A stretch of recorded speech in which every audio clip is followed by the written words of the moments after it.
Halo semuanya, selamat datang kembali. Jadi di video kali ini hanya video singkat ya, di mana saya akan bahas request teman-teman buat altcoin. Nah, yang pertama kita akan mulai dulu dari koin Matic. Kalau kita perhatikan, Matic sebenarnya sudah patah dari downtrend-nya. Walaupun saat ini dia masih belum berhasil membentuk higher high yang baru. Jadi untuk Matic beneran bisa melanjutkan kenaikan, saya harus melihat adanya retest ke area resisten yang ada di sini. Setelah itu terkoreksi sedikit dan selanjutnya membuat higher high yang baru. Nah, itu yang saya mau lihat ya di Matic. Karena kalau itu terjadi, kemungkinan besar tren dari Matic itu sudah berubah dan kita bisa melihat kenaikan yang lebih lanjut lagi. Nah, kalau saya perhatikan untuk potensi kenaikannya, mungkin kita bisa retest ke area terdekat di Fibonacci 0,382 ya.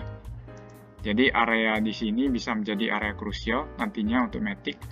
Nah, nanti di sini kita juga bisa expect adanya sedikit koreksi, dan kalau kita masih berhasil naik di atas area sini, kemungkinan besar resisten berikutnya ada di area 1,67. Jadi ini sangat mungkin buat Matic. Nah, kalau kita perhatikan juga Matic masih belum naik begitu banyak, jadi ini masih bisa jadi salah satu opportunity short term ya buat trading. Oke, jadi kurang lebih mungkin seperti itu buat koin Matic. Nah, sekarang saya akan coba perhatikan di time frame 4 jamnya. Oke, kalau diperhatikan di time frame 4 jamnya, ini sebenarnya ada pola dari triangle ya, di mana saat ini kita masih belum terjadi breakout, dan kalau kita berhasil breakout ke atas, kemungkinan besar akan berhasil naik sepanjang range yang ada di sini ya. Jadi kalau saya coba ya, copy range yang ada di sini ke sini, berarti target kita ada di sekitar area 1,2. Jadi ini juga merupakan target resistance di candle daily-nya. Jadi ini bisa menjadi target kita dalam jangka waktu dekat. Nah, jadi kurang lebih mungkin seperti itu ya trading plan buat Matic. Jadi buat teman-teman yang mau manfaatin bisa manfaatin. Oke, seperti itu buat Matic. Selanjutnya saya akan bahas koin Link. Oke, buat koin Link sendiri sebenarnya sudah ada petanda bullish yang cukup bagus ya. Dimana kemarin memang sempat terbentuk lower high dan lower low, dan saat ini dia sudah berhasil break dari area resistance yang ada di sini, dan kemungkinan besar perubahan tren bisa terjadi ya dalam jangka waktu dekat. Jadi saya akan ekspektasikan kita bisa retest kembali ke area support sekitaran $20 sebelum melanjutkan kenaikan. Nah, kalau saya coba gambarkan trend line yang ada di sini, kita bisa perhatikan juga dia baru saja break dari trend line kemarin, dan saat ini dia sudah berada di atas trend line. Ini merupakan petanda yang cukup positif buat Chainlink. Nah, tapi idealnya biasanya dia akan retest kembali ke area support dan area trendline yang ada di sini, setelah itu baru melanjutkan kenaikannya. Nah, untuk resisten terdekat Chainlink kita bisa targetkan ke area golden ratio di 0,618 ya. Dan harganya ada di sekitar $27. Jadi itu yang perlu diperhatikan buat Chainlink dalam jangka waktu dekat. Dan kalau kita berhasil break di atas area sini, mungkin kita bisa targetkan ke area $34-35. Jadi seperti itu ya. Untuk saat ini kita bisa coba akumulasi ketika dia retest ke area support. Nah, tapi sekali lagi ini juga harus disesuaikan dengan profil resiko teman-teman. Nah, sekarang saya akan coba perhatikan di time frame yang lebih kecil untuk mencari opportunity tradingnya. Oke, kalau kita perhatikan dia sempat pump walaupun ini sudah mulai terbentuk candle koreksi, dan ini bisa saya katakan sebagai pembentukan dari higher low yang baru. Biasanya higher low yang terbentuk ini tidak akan lebih rendah dari 17,6. Dan ketika harga berhasil bertahan di atas area 17,6, kita masih bisa mengekspektasikan adanya uptrend ke area target yang saya sebutkan sebelumnya.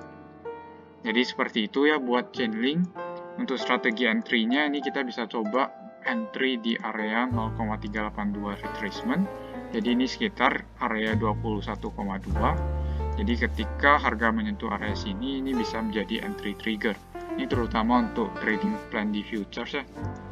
Jadi kalau kita mau coba entry di sini, stop loss-nya bisa di area sekitaran sini, dan TP-nya bisa di area sekitaran sini.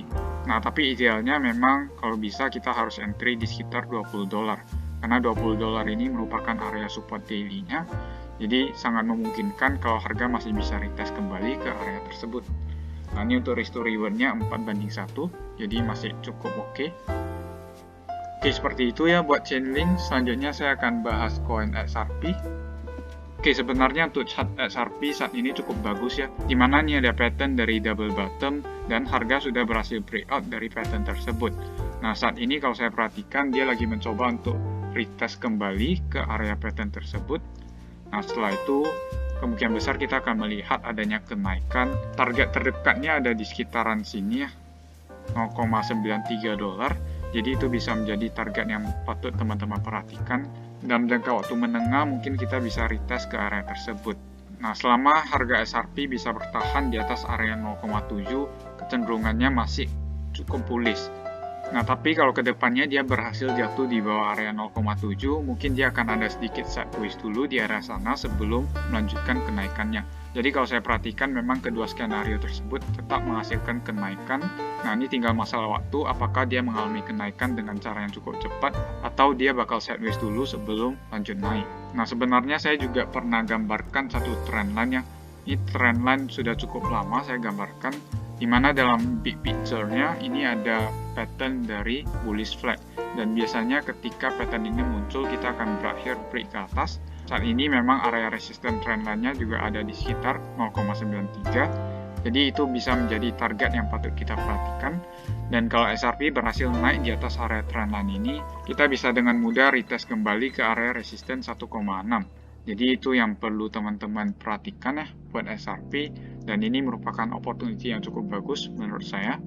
Nah, seperti itu ya buat analisa SRP. Selanjutnya saya akan analisis koin dari Ethereum.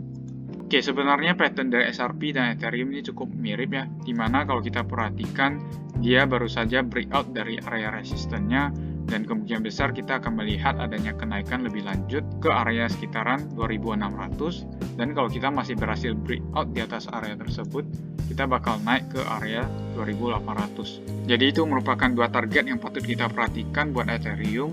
Dan kalau saya coba tarik ya trendline yang ada di sini, kita juga bisa perhatikan dia sudah breakout dari area trendline tersebut.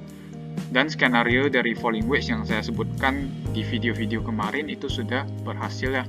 Dimana kemarin ini di weekly sebenarnya ada pattern dari falling wedge, dan falling wedge-nya ini sudah berhasil breakout ke atas dan harga sudah mencoba untuk naik lebih tinggi lagi. Dan biasanya target falling wedge ada di sekitar resisten yang ada di sini. Nah, ini ada di harga sekitaran 2800 sampai 2900. Nah, jadi kurang lebih seperti itu update buat Ethereum. Dan buat teman-teman yang mau dapat update buat Bitcoin, saya sudah post ya di channel Telegram saya hari ini.